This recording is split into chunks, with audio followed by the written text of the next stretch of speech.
In the great green world, some trees stand taller than others, not just in height, but in the stories they tell. The teak tree is one such giant. Its wood is strong and golden, a gift from the earth.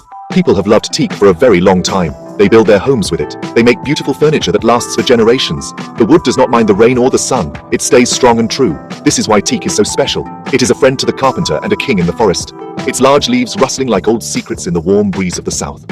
The forests of Kerala are old and deep. They are filled with the sounds of birds and the scent of wildflowers. In these forests, the teak tree grows wild and free. For centuries, people would walk into these woods to find the best trees. They knew the value of this timber.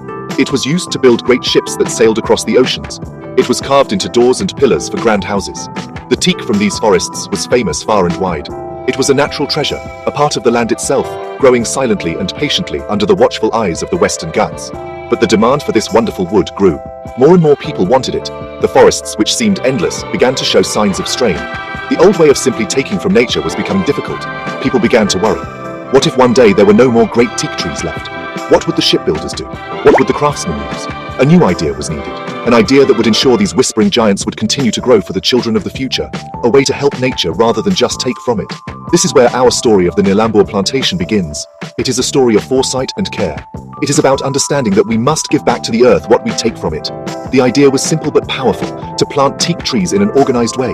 To create a forest, not by chance, but by hand. This would provide a steady supply of wood without harming the ancient wild forests. It was a promise to the future, a commitment made in the rich red soil of Kerala, ensuring that the legacy of teak would not fade away into memory. The year is 1917. The world is a busy, changing place. In the quiet corner of Kerala, near the town of Nilambur, a great experiment was well underway. The British, who were then in India, needed a lot of good, strong wood. They needed it for their ships, for their railways, and for building. They saw the great teak trees of Malabar and knew this was the best wood they could find. They realized that they could not just keep cutting down the wild trees. A plan was made to grow teak trees in one place, like a giant farm for trees. This was the beginning of the Nilambur Teak Plantation. The plantation was not born in a day. It took many years of hard work. The land had to be cleared and prepared. Young teak saplings were planted in neat rows. It was a strange sight to see a forest so orderly. The local people, who knew the forest as a wild place, watched with curiosity. Mr. H.V. Connolly, the Malabar district collector, was the man who started it all many years before. By 1917, his vision had grown into a vast green landscape.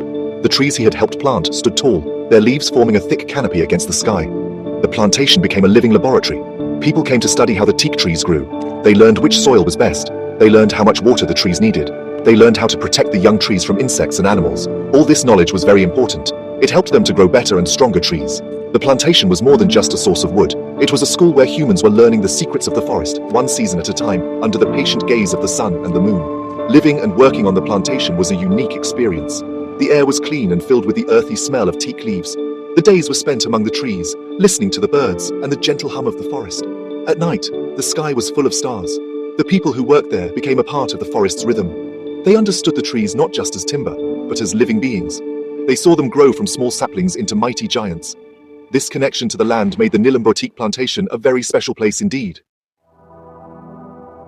To celebrate this wonderful tree, a special place was created. It is the Kerala Forest Research Institute, and within it, there is a museum dedicated entirely to teak. Imagine a house where every story is about one tree. This teak museum is the only one of its kind in the world. It is a place where you can learn everything there is to know about teak. It is not a dusty old museum. It is a vibrant place, full of life and information. It welcomes visitors and tells them the long and fascinating tale of this kingly wood, a story that starts deep in the soil and reaches for the sky. When you walk inside, you see many wonderful things. There are large charts on the walls. They show you maps of where teak grows. They show you drawings of the teak flower and the teak fruit. There are beautiful photographs, some old and some new. They show the Nilambur plantation in its early days. They show the people who worked there. They show the majestic trees standing in the sun. It feels like you are taking a walk through time, seeing the history of the forest unfold right before your eyes. Every picture and every chart has a story to tell. But there is more than just pictures and charts. The museum